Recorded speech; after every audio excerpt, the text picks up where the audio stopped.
is not yet on. Okay. I think I can record.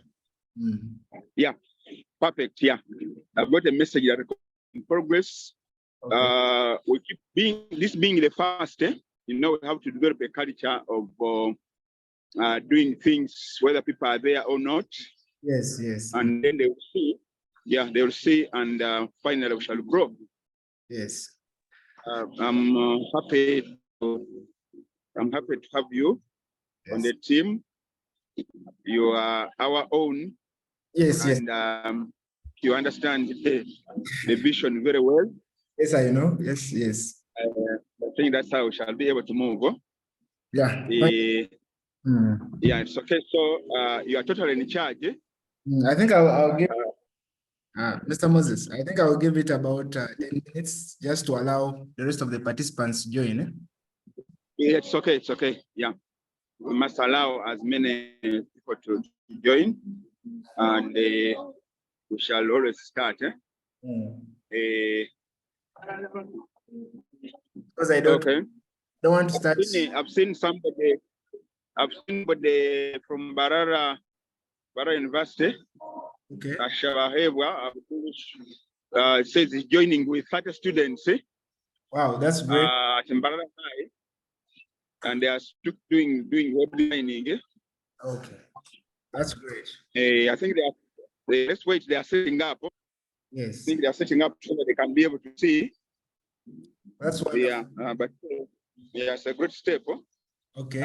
Others where I have been, yes, they are trying to connect to Zoom, they are trying to connect devices, and it's not always easy all the time.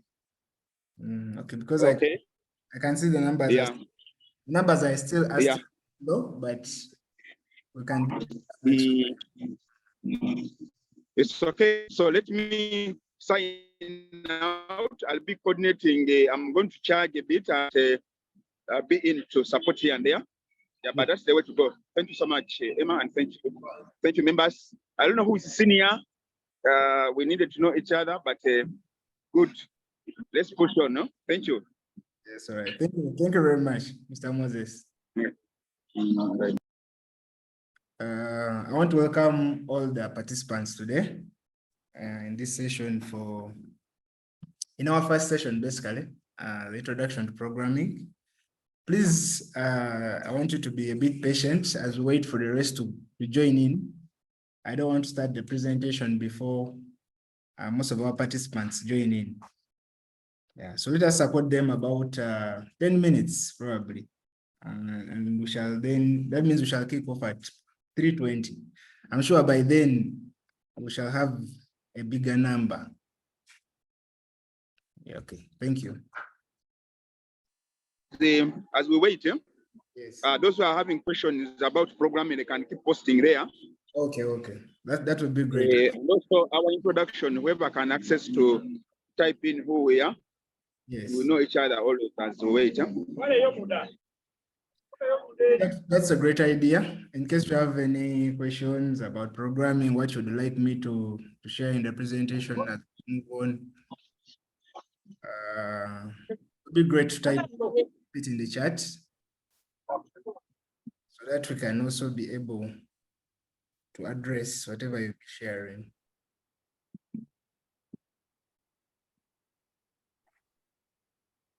I think I can now resume. Okay, fine. Thank you. All right, thank you very much, actually. Okay. So just proceed. I said we shall be getting to the common programming terminology, and then I'll briefly take you through how we can actually, how we can be able to design a program from scratch, following a series of steps. I'll also take you through a simple demonstration of how we can actually achieve that with using everyday tools or everyday resources without needing any fancy resources. So I will also give an opportunity to the members, to the participants, to ask me a couple of questions. So we shall have a question and answer session at the end of this. It will take about 20 minutes just to make sure that I at least respond to some of your queries and some other things that I may not cover in this particular presentation, but when you feel like they're actually important to you. Yes. So a brief introduction about myself. Let me just try to minimize this.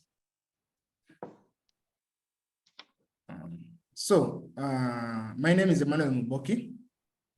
I am a software engineer by profession. Just talk about my qualifications. I do have a Bachelor of Science in Software Engineering.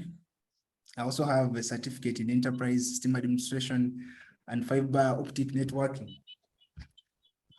So I was able to achieve those certifications after what I've already talked about relating to the ICT Club. So Mr. Wamanga and the rest of the KAWA team really encouraged us and supported me throughout not only my my bachelor's degree program, but as well as I would say my entire IT education career, sort of. Yes. So from there, from the ICT Club, I was able to join KAWA Uganda. That's about 4 years ago. And I was able to, as well, move on to URA, Uganda Revenue Authority, where I got an opportunity to be part of the Digital Stamp Solutions Unit, which basically works with the Uganda National Bureau of Standards to ensure that at least we have, we can leverage technology to someone should mute. I don't know who is that, but maybe someone.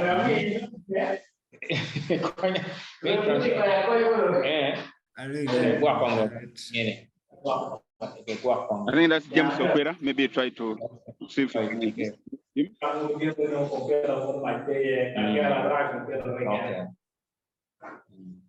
Mr. Okwera, let me try to mute. I think Mr. Okwera, yes, so Mr. Okwera. Oh, sorry about that. So I moved on to the Uganda Revenue Authority. And then after that, I was able to create a small company called Marvelous Software Solutions with a group of friends where we actually develop software for the local market.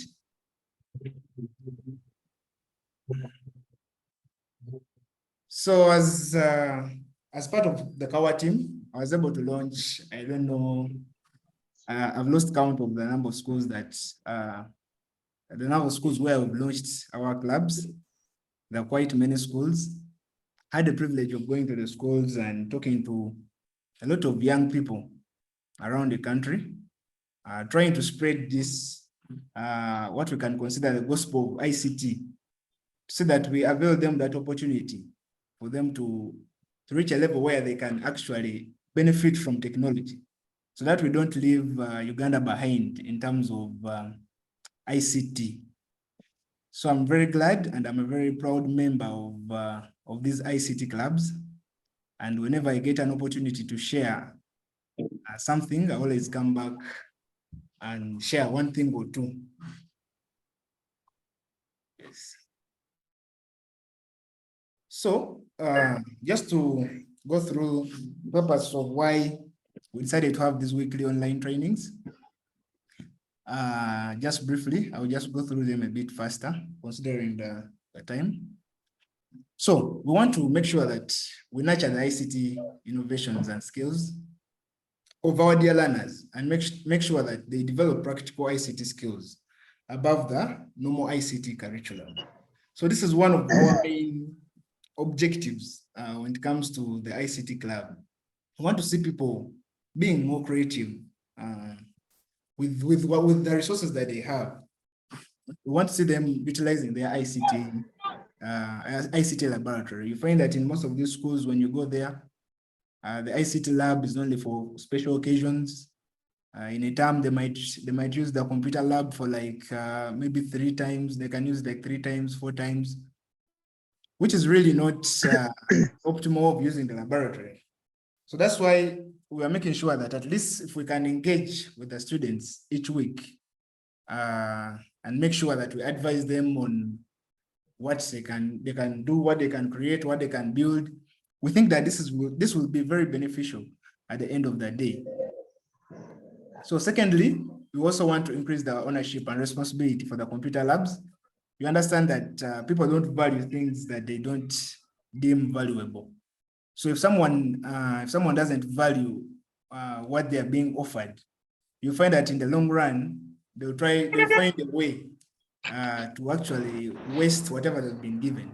But if someone realizes the importance of something, they tend to take much more care of whatever they've been given in that case.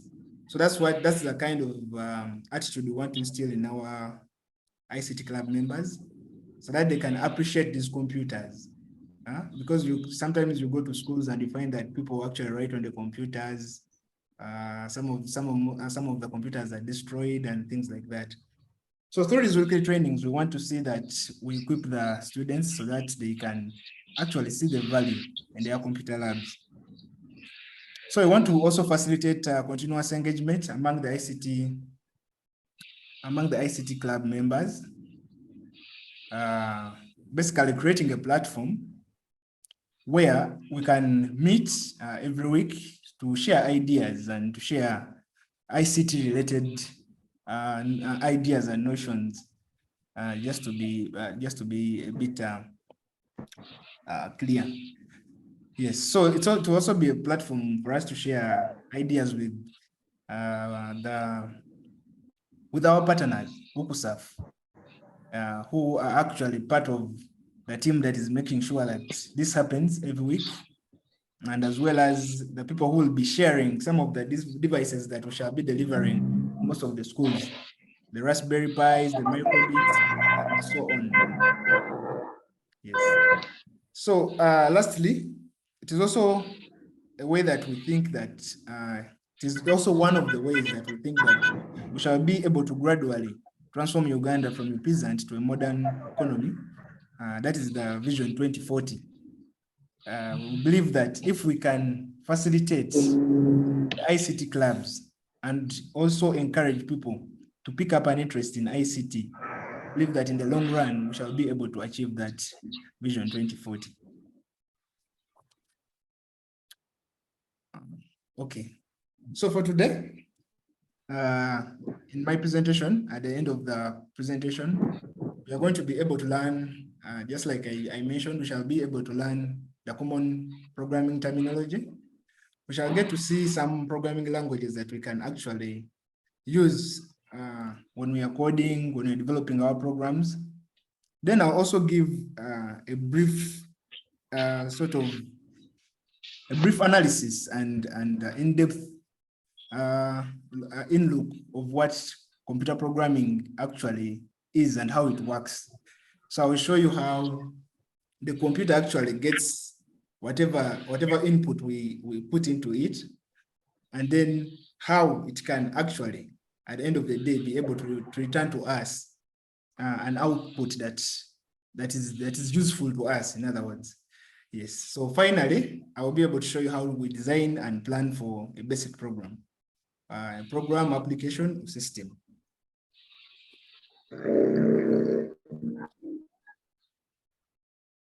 So before I jump into the programming, briefly, I'd like us to have a simple look at the limitations of a computer, because you have to first have a basic understanding of what the computer is able to do and what it is not able to do, to appreciate the idea of programming.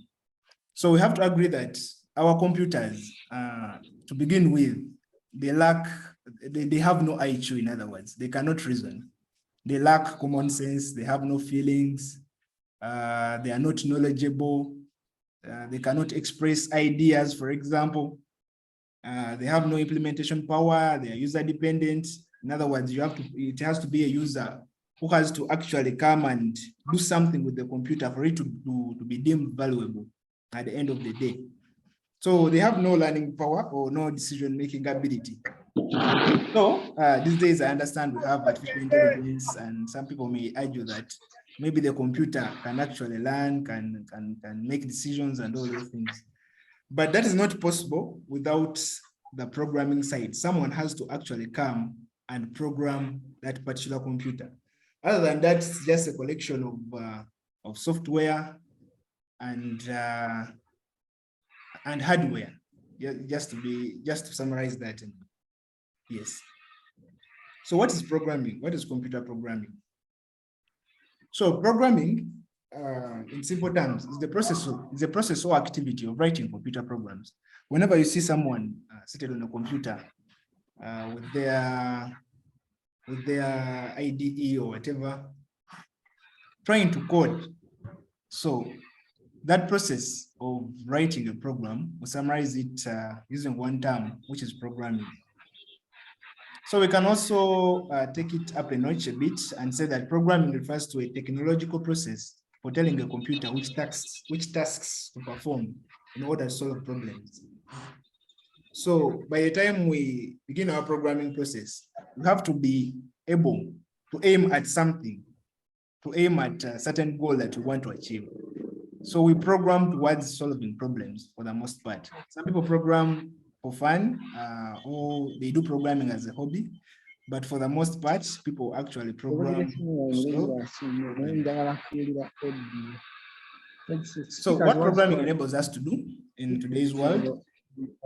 Programming enables us to browse websites, to order for a product online, to track fitness using an app. These apps have been developed by people like me and you. To access media using a computer or phone, to do some video conferencing, just like we are doing now. Someone had to sit down and develop something like this with a team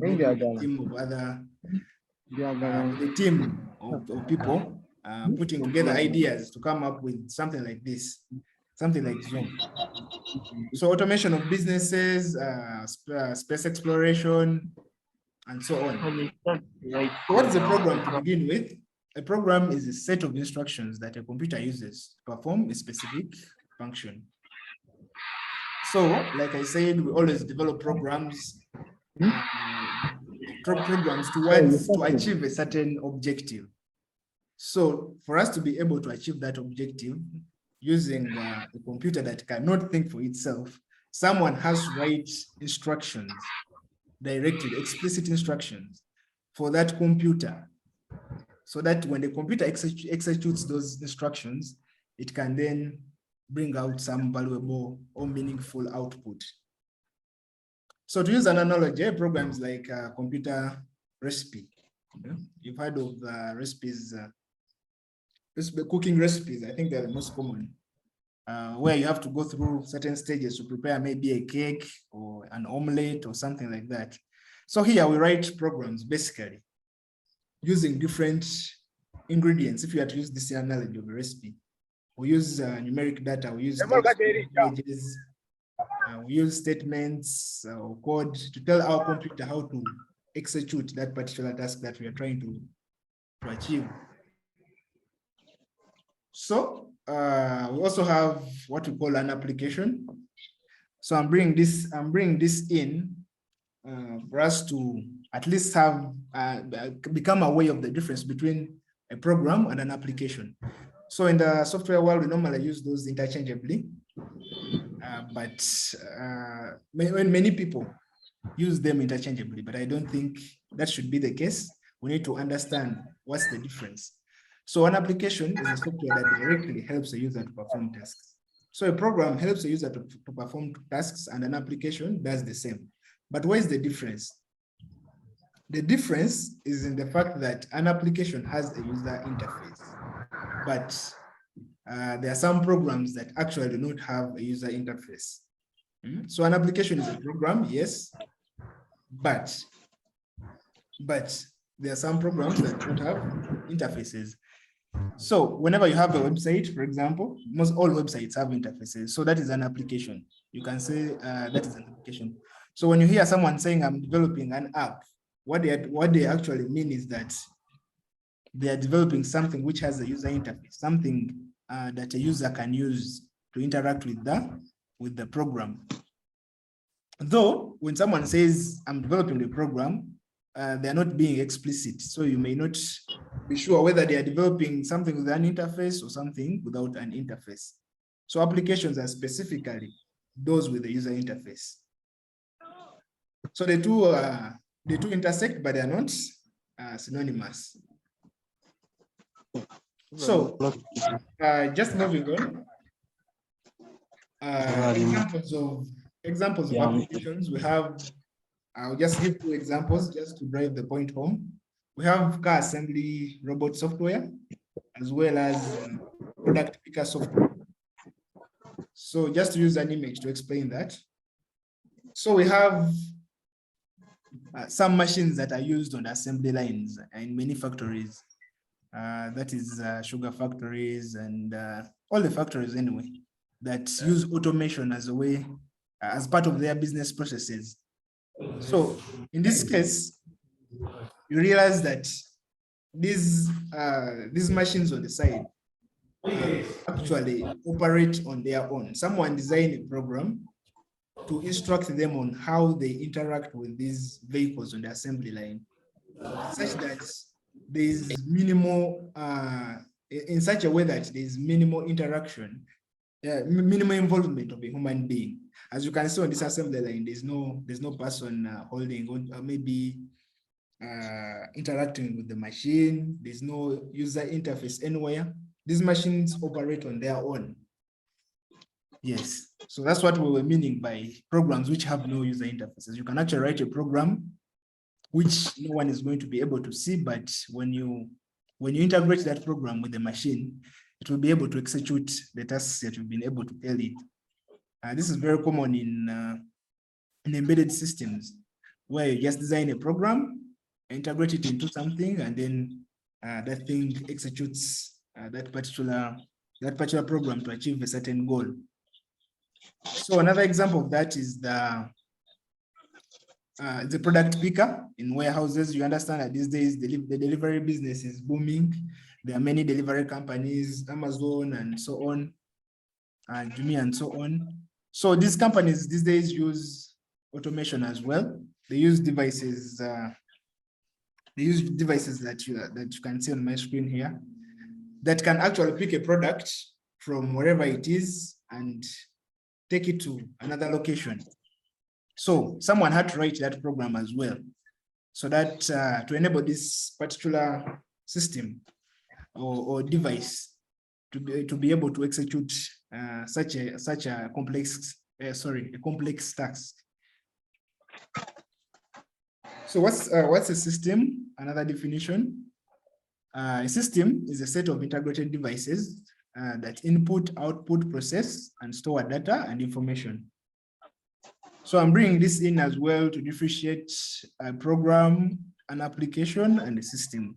We need to know, we need to appreciate the difference between all of those. So a computer system, just to put it in simple terms, whenever you have a set of devices or a set of systems that are working together, that actually take in input, process it, store it, and then give us output, then whatever does that qualifies as a system. So the computer itself is a system because it is made up of many small devices that are part of its its complex design. If you open your computer, you find that we have many devices there that actually execute different programs that maybe are written into an operating system or any other program that someone installs on the computer. Yeah. So others include mobile phones, keyboards, touch screens, barcode scanners, and touchpad. So what is the programming language? Sorry. The programming language is a computer language that is used by programmers to communicate with computers.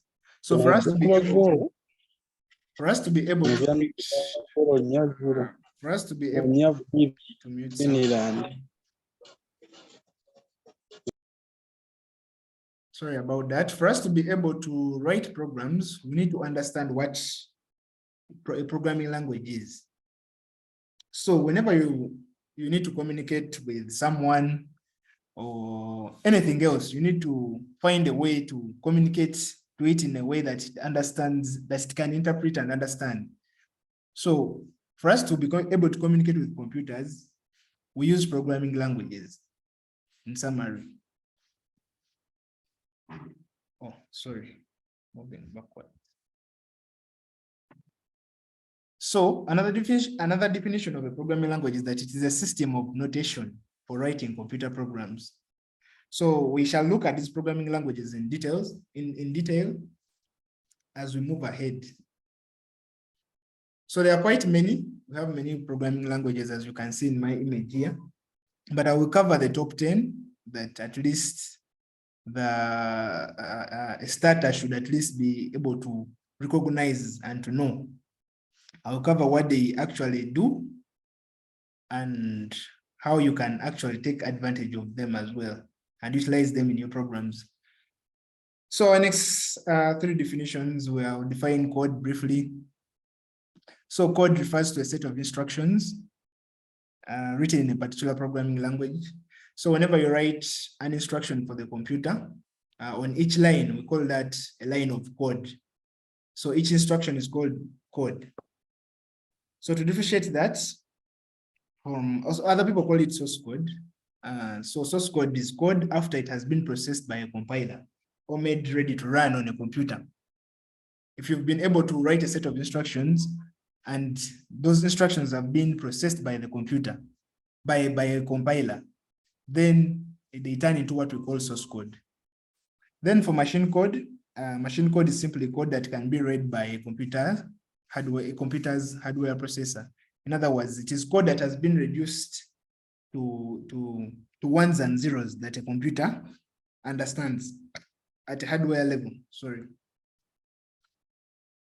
So another term that you will be able to come across is what we call an executable file.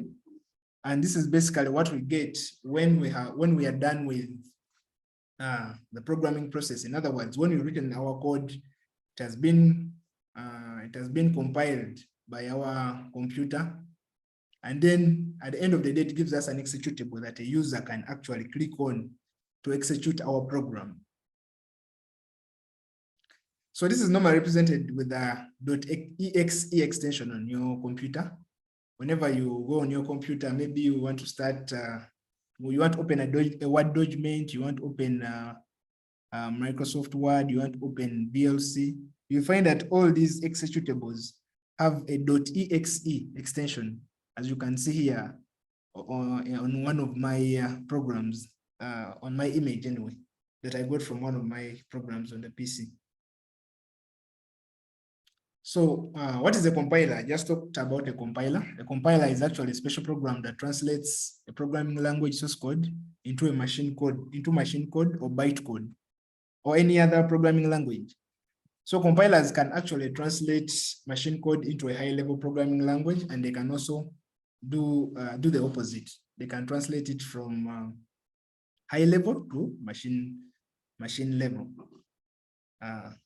So this translates, when you go to the interpreter, it translates the source code. It also translates source code into object code, but it does that one instruction at a time. So to summarize, to differentiate between a compiler and an interpreter summarizes the code, translates the code into object code one instruction at a time, while a compiler compiles the entire program at once. Moving on, just to illustrate my point. So high-level languages are basically languages that humans can understand. So once we write our program in a high-level language, we need an interpreter or a compiler to help us translate that into a low-level language, a language that a machine can understand.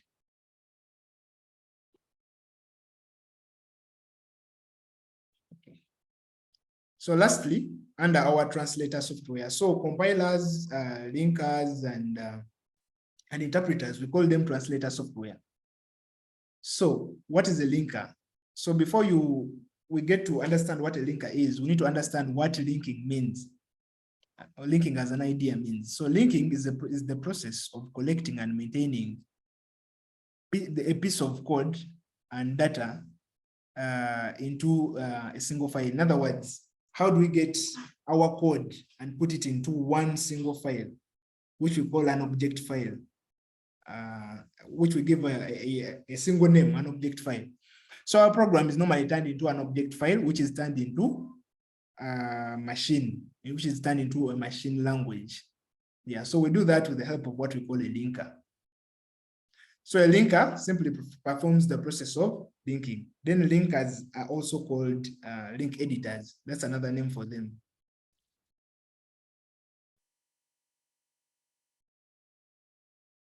Okay.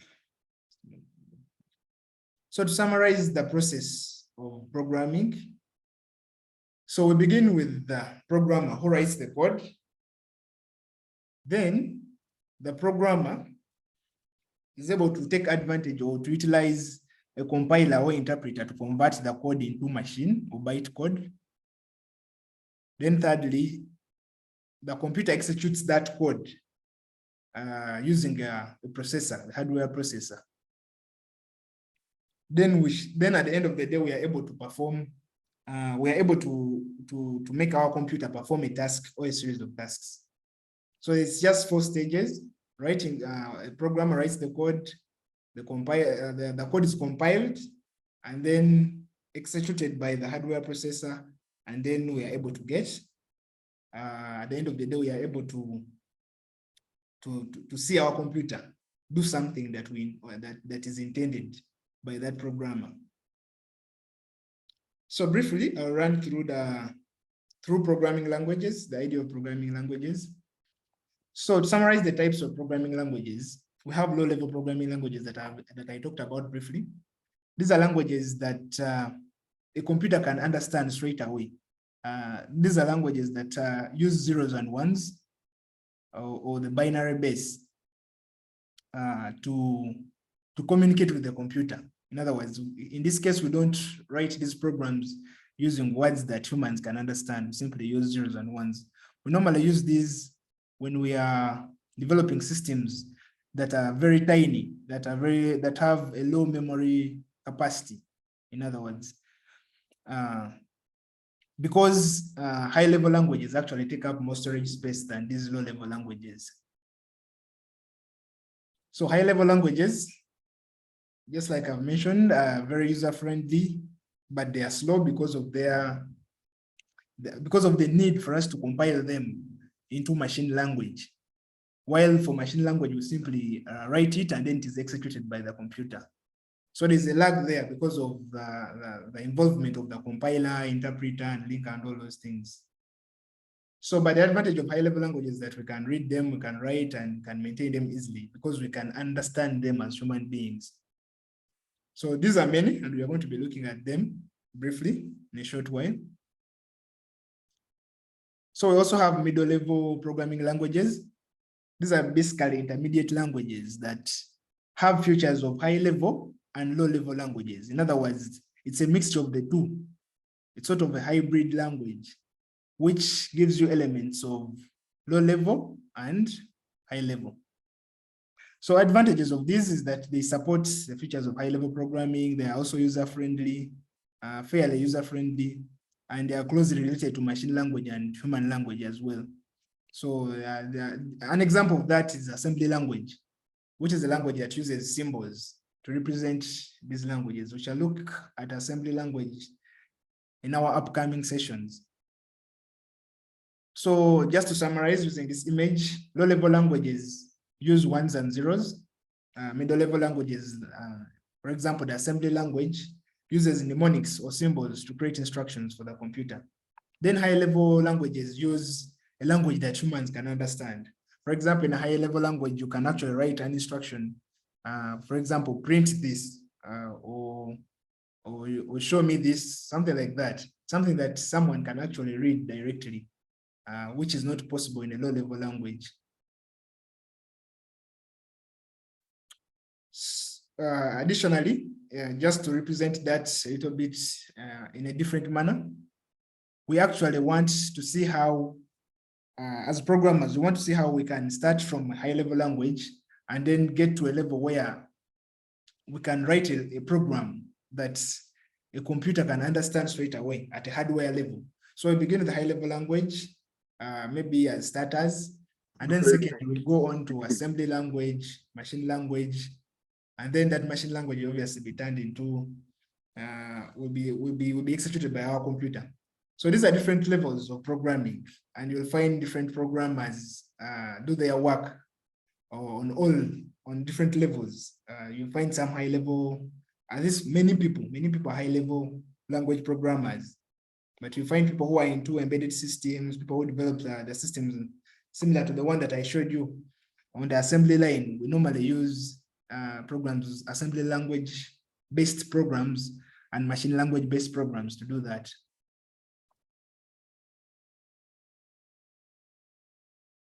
So in summary, summarizing, for example, just to show you how the code actually looks like when you're coding. So you can start out with a high-level language, C++ in this case. Maybe if we were writing a video game using C++, we would start from here. This is how our code will look like, our sample code. This code will have to be translated into, will have to be translated to object code using a compiler. So object code looks like this, sort of intermediate level language. So it's sort of symbols that represent the same code, our C++ code. Then this object code is also translated to binary language code using a linker. So the linker is what enables us to get the zeros and ones that our computer can actually process. So examples of languages, just run through them a bit faster because I want to leave out some time for the questions. So we have HTML, which we normally use to develop web pages. We normally use this to simply lay out, to lay out some text on our web page. Then we use CSS to add color to that text. For example, I just got informed that the Ambarara University students are here to get to learn about how we design these web pages. So we shall be looking at that, I think, in our second session next week, introducing HTML and some CSS. So, but today I just want to explain to you what these languages actually do, and also how we can plan for the programs that we shall be developing in the future. So CSS is basically used to add color to our web page because HTML doesn't bring in that color element, simply text.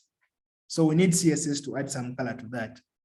Then we bring in JavaScript, thirdly, to bring in that element of dynamism. In other words, to make our elements, our HTML elements dynamic, and also to be able to execute different tasks using logic. So basically, when we're developing our web page, there's no much logic. In other words, it's just simply syntax and so on. But if you want to bring in anything that needs logic, for example, event handling, maybe you want someone to click on a button and enable it to run something or to display a dialog box or something like that, you'll have to use JavaScript to do that. And we shall look at JavaScript in our upcoming sessions as well. So we also have PHP, which is a server-side language. So for PHP, we normally use it for back-end development, developing databases. In case we want to store our data from the website, for example, using the website example, we use PHP to develop some of those things. So for Python is a general purpose language. So we use it for many things. Whenever you see a language called named or classified as a general purpose language, it means it actually does many things. So it can be used for building websites, can be used for building games, can be used to automate tasks and data analysis as well. So Python is one of the most common languages actually out there. You find that most applications that we use in our day-to-day lives are actually developed in Python. So we also have Java, which is normally used for mobile app development, but it is also used on different platforms. And it's also object-oriented. We shall get to learn some of these concepts later on. What we mean by a language being object-oriented. It's also network-centric. In other words, you can use this on different networks, and it will be able to function. It will be able to function just as well as so it will be able to solve different tasks on the network, something like that. So moving on, so we have the C programming language, which is a procedural language and a general purpose language that provides low-level access to system memory. In other words, if you want to develop a program that will need to access memory from maybe another system or another application, then C would be a suitable language for that program that you're planning to develop. Then we have C#. C# is also a general purpose language. We normally use it to develop mobile apps, desktop apps, cloud-based services, websites, games, and so on. But mainly C# is used to develop games. So in case any of you is interested in games, then you'll have to learn this language called C#. Then I think lastly, we shall look at C++, which is also used for game development as well. And it's also a popular programming language. So I'll move on and I'll try to explain how we design and plan for a program. And I think we shall be using this as a reference throughout our sessions. In other words, whenever we need to write a program in any language, I'll be using the stages I'm going to share with you as a reference to set the stage before we begin any kind of development. So for stage one, whenever you want to start a project or you want to write a program at your school or a personal program, you need to start with stage one, which is to determine the program's overall goal. You need to be able to, here we need to be able to summarize your program's goal in one statement. In other words, to make sure that you can tell someone what you're trying to do in a single statement without having to describe what your program does and what are the intricate details of your program. You simply state it out simply. So here we have to ask, what is the purpose of your program? Before you come up with that statement, what is the purpose of your program? Secondly, what problem does it solve? What does it solve at the end of the day? Because you want to be able to design a program that solves something in society or solves something for you or for other people. So I'll give you an example. For example, if I'm a student and a member of the ICT club, I can state a simple problem that says our school ICT club activities are not well known, for example. And then think about which program can I develop to solve this particular problem of a lack of awareness of our ICT club activities. So in this case, we have to come up with a solution, which in this case would be our program. In other words, we can come up with our website, which will display information about our ICT club. So in this case, this will be our main goal. And whenever we are adding a feature or designing our website, we will focus on this, that we want our website to display latest information about our ICT club. So this is something that someone can mention in a single statement. So I'll give you an example of an existing company called Netflix that some of us may be knowing. So Netflix started out with a problem In other words, they realized that some of the customers of these other companies which had physical libraries were complaining. So the problem, maybe one person mentioned that going to the video store requires fighting traffic, wandering through corridors and waiting in long lines just to get a single movie. So maybe that was a comment from one of the customers. So when they realized that that was an existing problem, they decided to come up with a solution, which they summarized, as you can see on my screen, that Netflix allows anyone to enjoy thousands of titles streamed directly to their home or delivered to their mailbox. So that is their sort of goal. They make sure that anyone has access to movies from wherever they are, instead of having that inconvenience of going to the video library store. So this is our first stage. So you should be able to come up with a single goal that describes what you are actually doing, what your system will be able to do, or what problem it will be able to solve, in other words. So I'll use another example quickly. So here, someone represented this this stage differently. They started out with the title, which is they were trying to reduce the burden of head load for villagers. So maybe these villagers were carrying things on their head for over long distances. So these people described their problem as many of the villagers do not have road access after their homes. Many of them will have to head load it for more than a kilometer at times. So the loads are carried on the back using a basket, which puts the whole weight on the body and so on. So and basically they're trying to solve that problem. So they came up with a program, an application and system, where they say that they will require to come up with a device which can carry loads of 50 kilograms to 200 kilograms. And this device should be able to run on a cement concrete footpath, which has stairs, or a device which can reduce the burden of carrying that load, in other words. So I'm just bringing up this example to show you that when you're coming up with your goal, you need to be very specific about what you want to build. Just like our friends here were specific, they say they want a device which carries kilograms, which carries a load of 50 to 200 kilograms. They know they can potentially develop something that can carry maybe a ton or 1,000 kilograms, but they are sticking to the 50 and 200 for a start. So moving on to stage 2, here we have to determine the requirements and limitations of our program. So here we basically come up with what are the features that our program is supposed to have, and what are the limitations. In other words, what is limiting, what might be the limiting factors in us developing our program.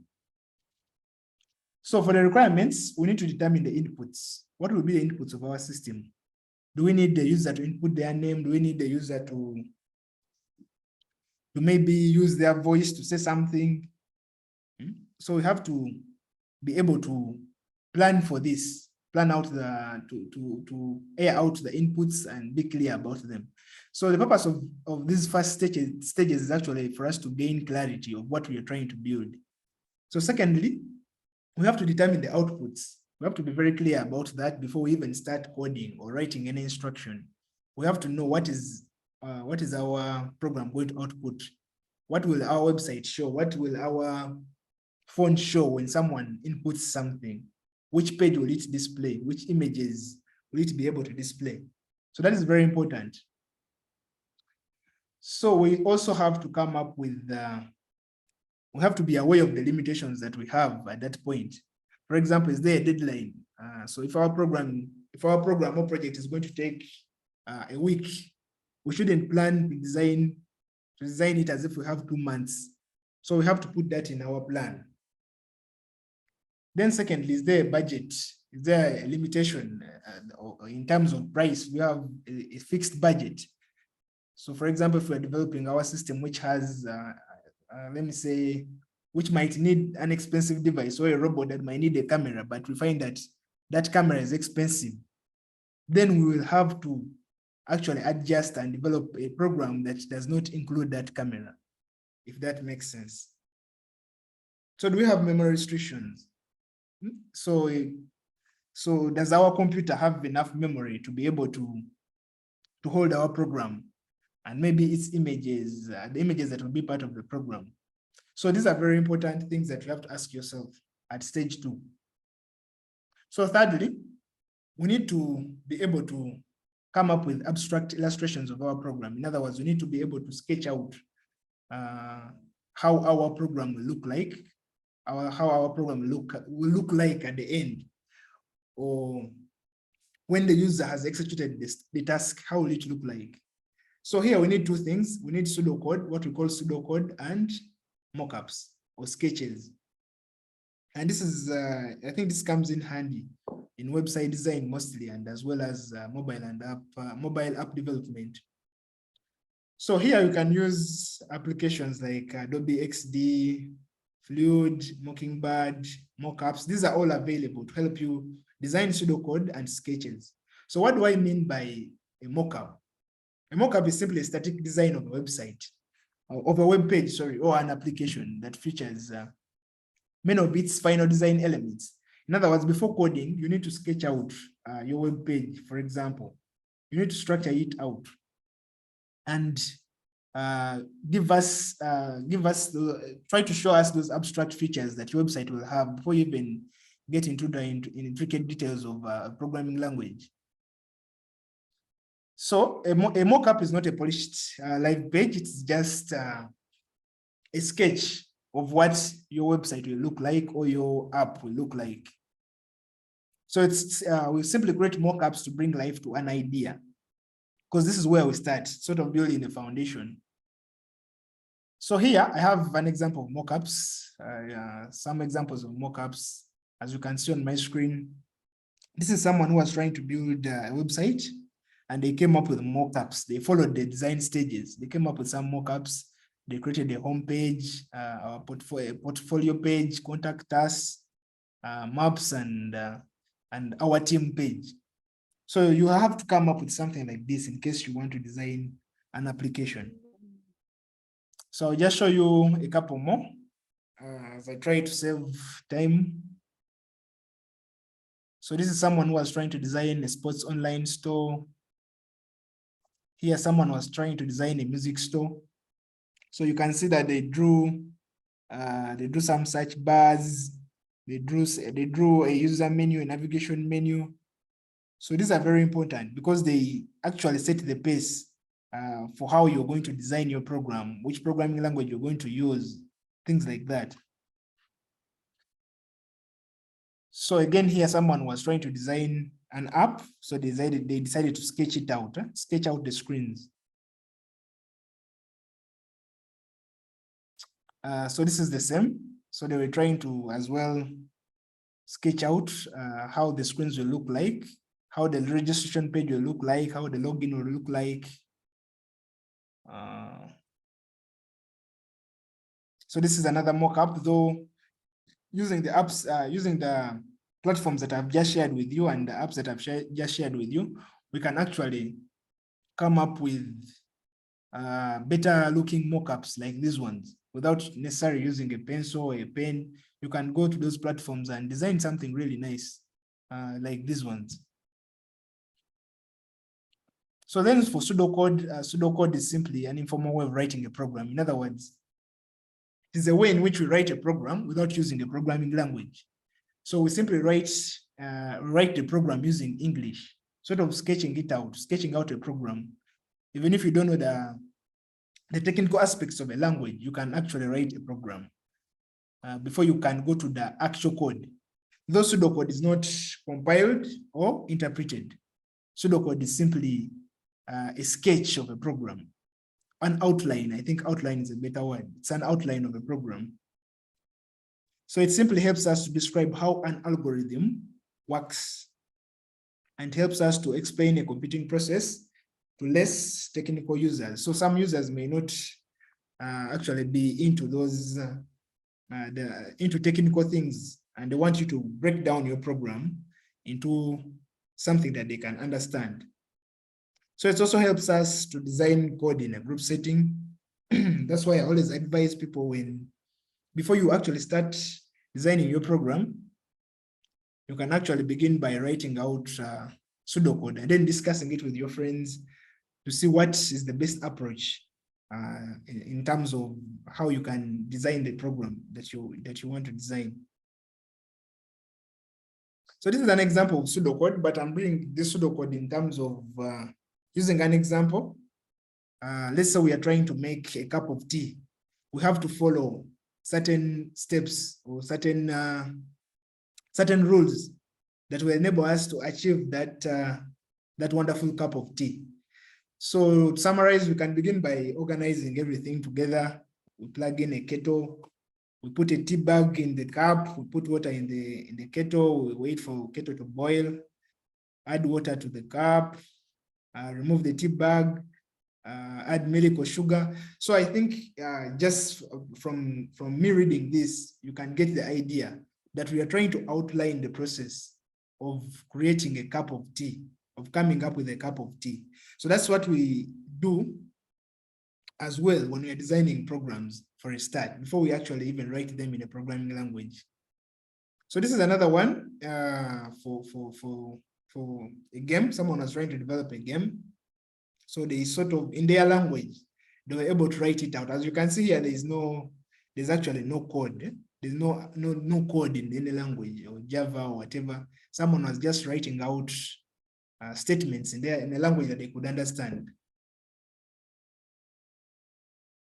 So this is another example. Someone was writing out a small code snippet using English, maybe for an ATM, or I don't know what system they're trying to build.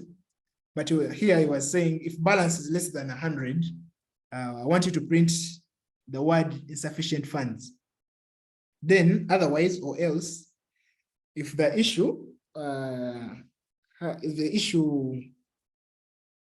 or else issue $100 in cash from the machine, then calculate the new balance and print new balance. So it's just a simple way of me showing you how you can actually write functions and write small code snippets using real English without necessarily knowing how to write the program in a specific programming language.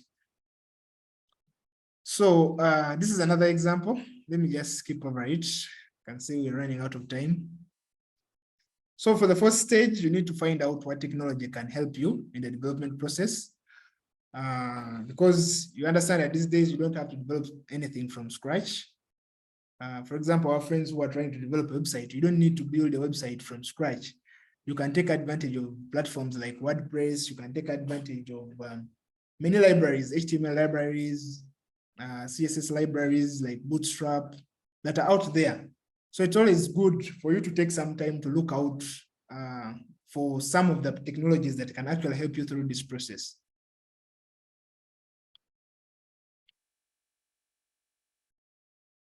So the fifth stage is that then you'll have to actually write your program. So, but at this stage, you'll have to ask which programming language do you want to use? So you might have a programming language of preference. For example, let me say if you're good at C and you want to write your program, this is the stage where you consider it. But most importantly, you have to also consider which program is actually the most suitable programming language for you that will allow you to build that particular application. For example, if you're into C, you may not be able to use that C to build a website, for example.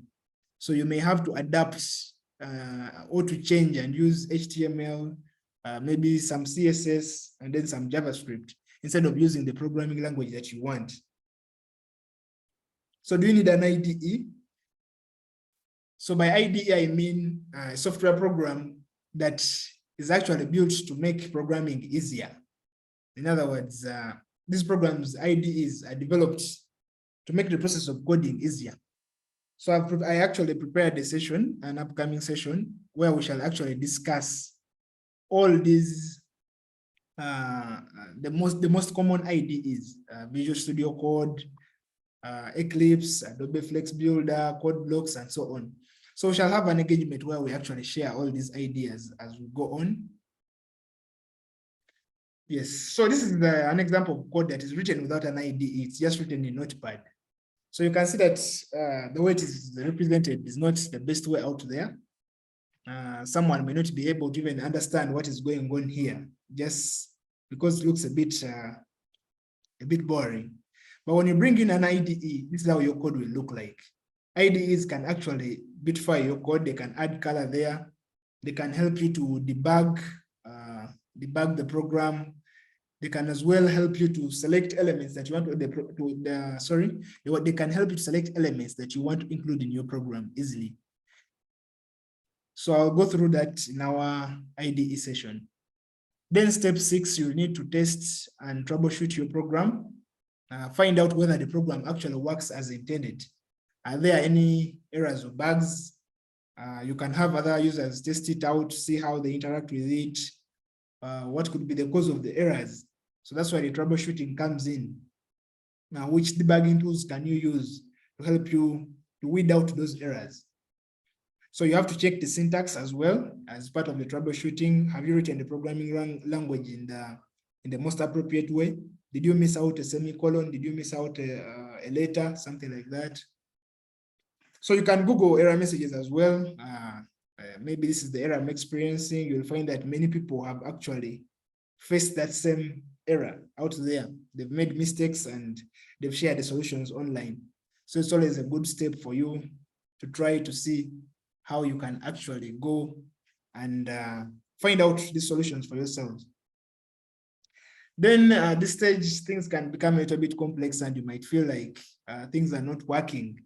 So it's always good to take a break and come back later to the problem. And you'll find that that is a technique that many software developers use. When a problem, when you've tested your program and you just realize you have a lot of bugs and things are not working, it's always good to take a break and then you come back later. And then you'll find that in most cases, you actually find out the solution because you come back when you're fresh, come back when you understand, when maybe you've thought about the problem and then you can easily solve it.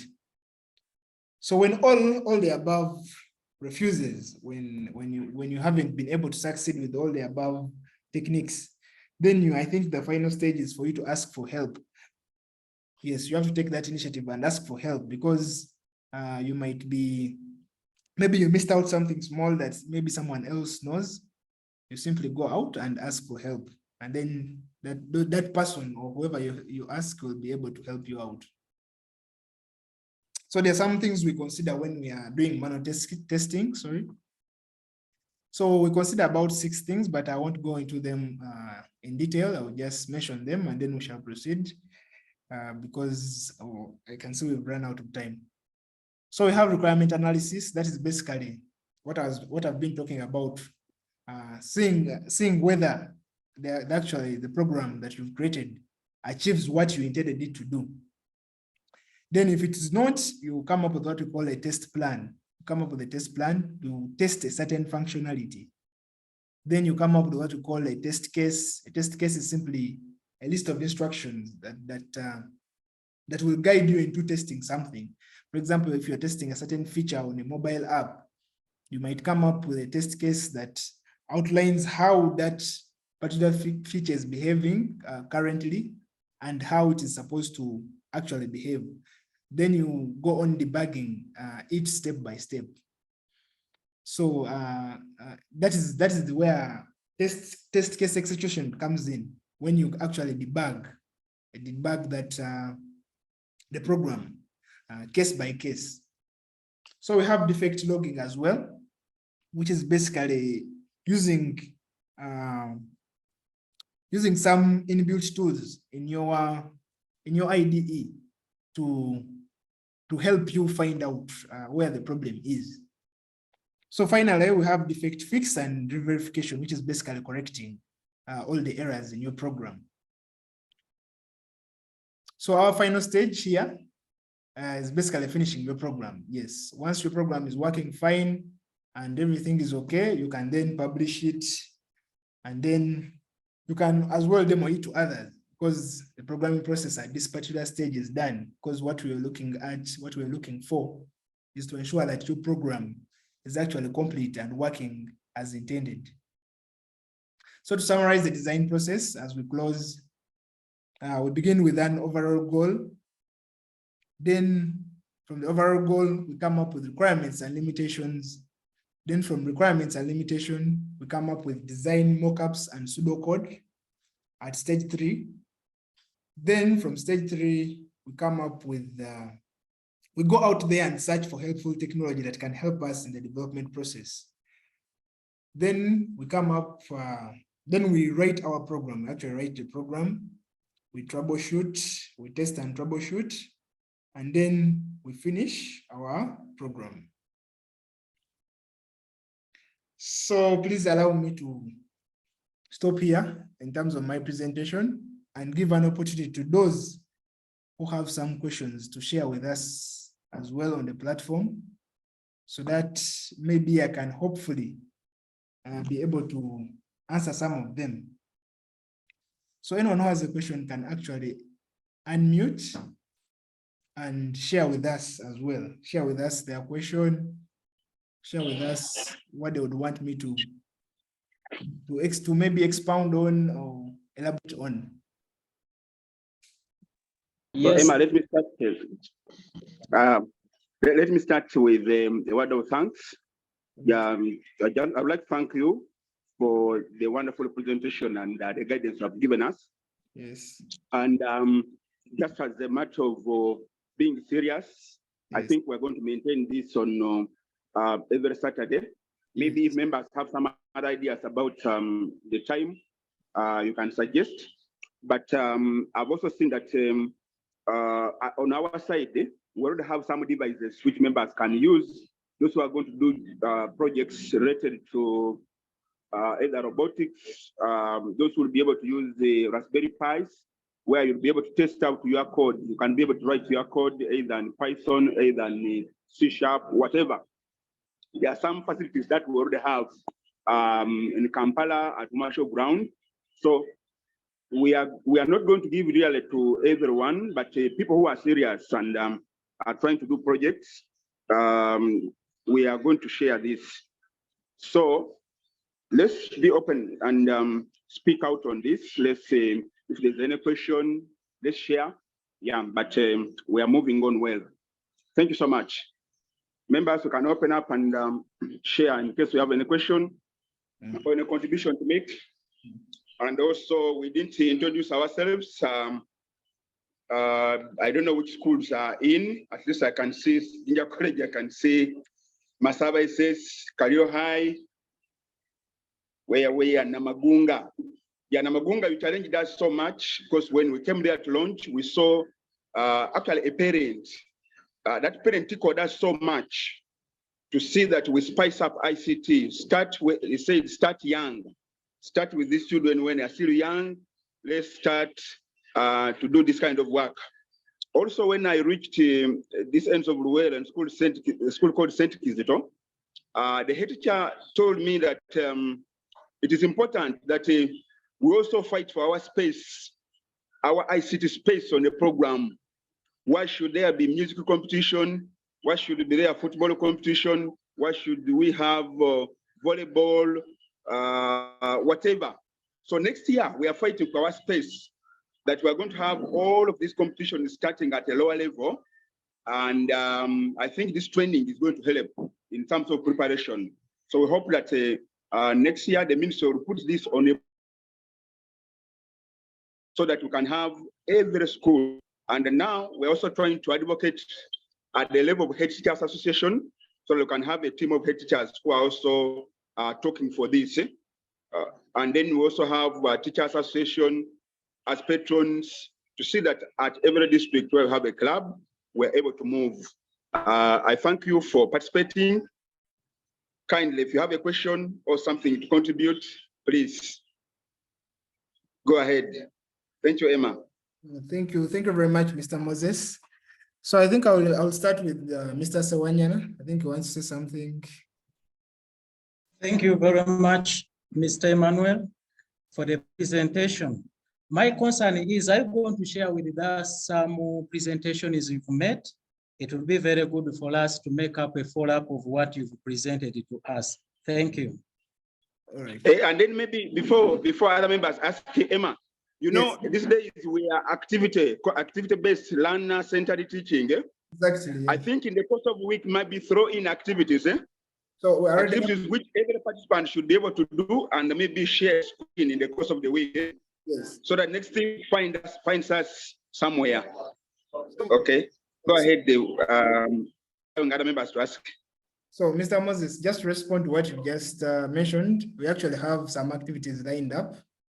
Based on what I've just shared, at least I would like our ICT members to be able to develop at least some mock-ups for their ICT club website, for those ones who don't have, because at least from the start, we mentioned that we want every school to at least have an ICT club website. So for a start, okay, everyone, ICT club mockups. I think you saw in my presentation, I actually shared that, how we actually design mockups. You can actually sketch it. I did that. I was in a place with bad network. Huh? Yes. I've just rejoined. Yeah, that's very good. Thank you. Yes. So our ICT members will actually design some mockups for us, and then they will share with us those next Saturday. Yeah, because as you understand, we shall be introducing HTML and then CSS, so that you guys can actually start using your computers from the computers in the computer laboratory to build things, so that you don't wait for other people to build them for you.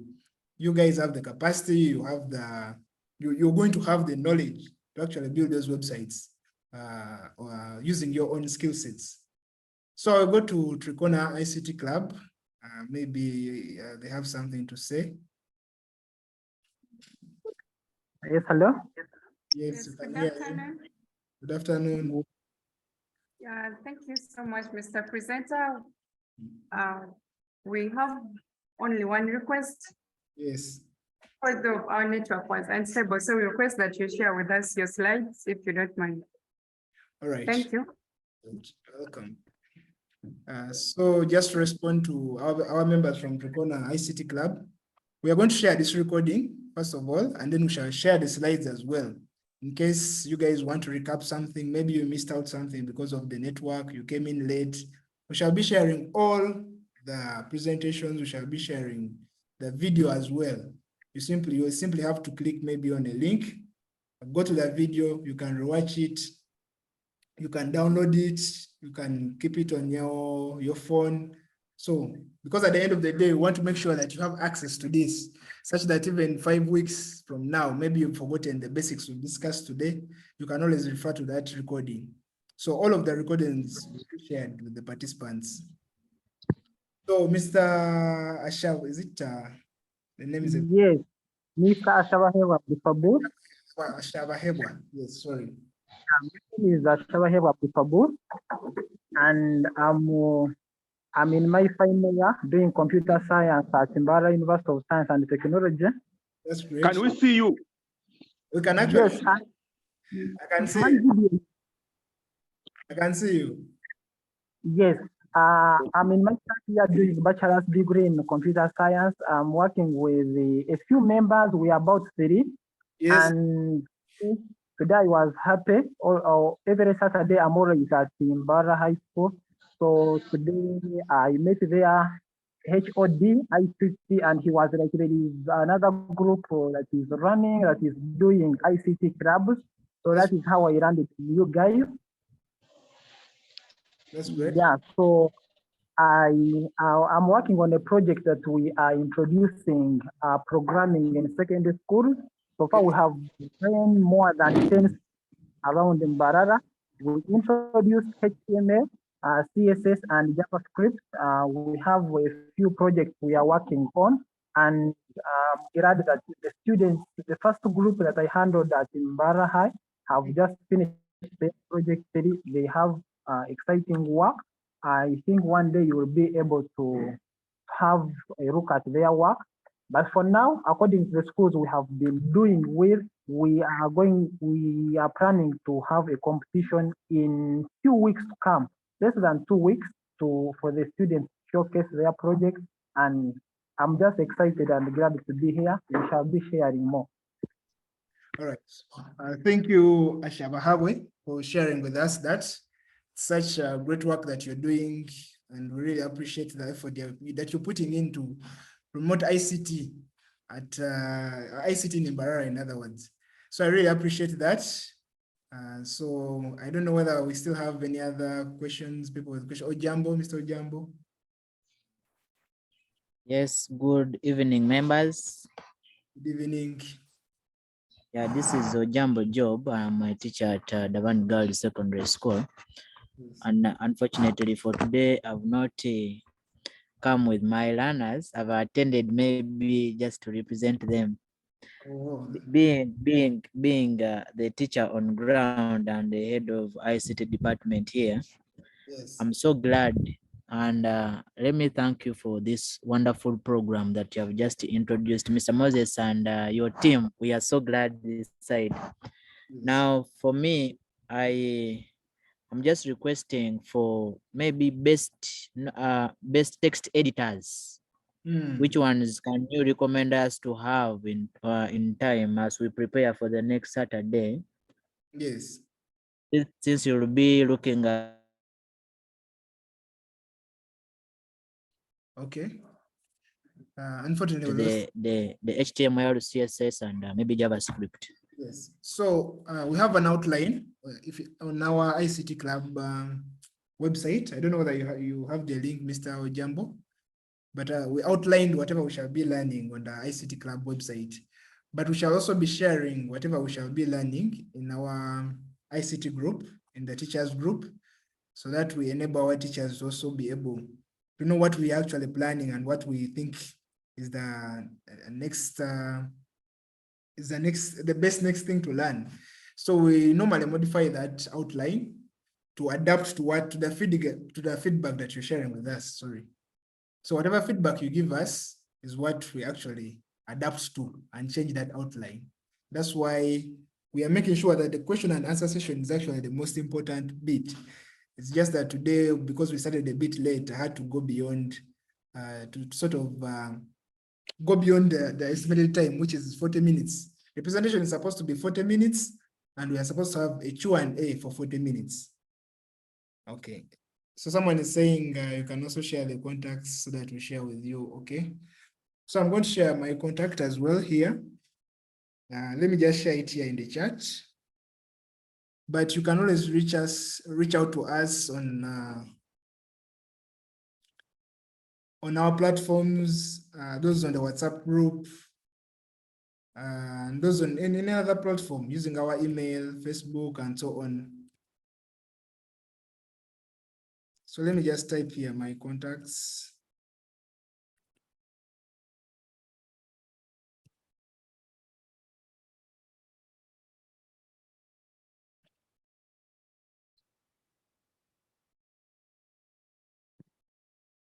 So you can share with me what you're building. For example, Mr. Ashaba Hagwe, who was sharing with me. I didn't get most of what you were sharing, but at least I know that you're doing something. You guys are creating something. So please, you can find time and share with me as well on my WhatsApp number, as well as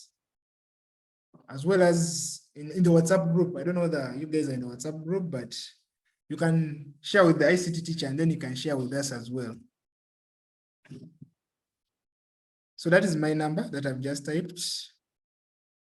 Oh, I'm seeing someone from Senior Tech. You want to say something? Ashaba Hagwe? Actually, no, I just want to sign out. I had connected on the computer, then using the phone to speak, so I'm just signing out. Okay. So unless someone wants to ask something, if there is no question, please allow me to first of all appreciate all of you for taking time to attend today's session and making sure that at least you're showing us that you're interested in this, and we should keep on doing this. Because at the start we had like 5 participants, something like that.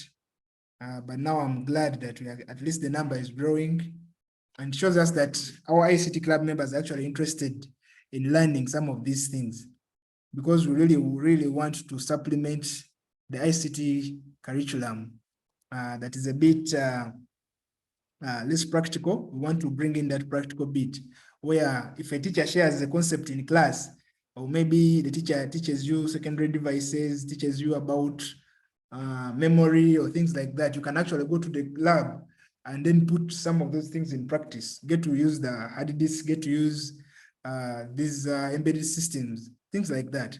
So that's why the government is actually bringing in the Raspberry Pis that we shall be sharing with you. But we know that there is a gap. If we bring the Raspberry Pis and then people don't know how to use them, they don't know how to code, they don't know how to take advantage of them, it becomes a very big problem. So that's why I'm here, and every week I'll be coming to share with you how you can use the available resources that have been availed in the schools, the internet, and so on, so that we can develop our country together. Yeah, so other than that, please allow me to stop today's session and let us meet next Saturday at the same time. Yeah, so have a wonderful evening and bye.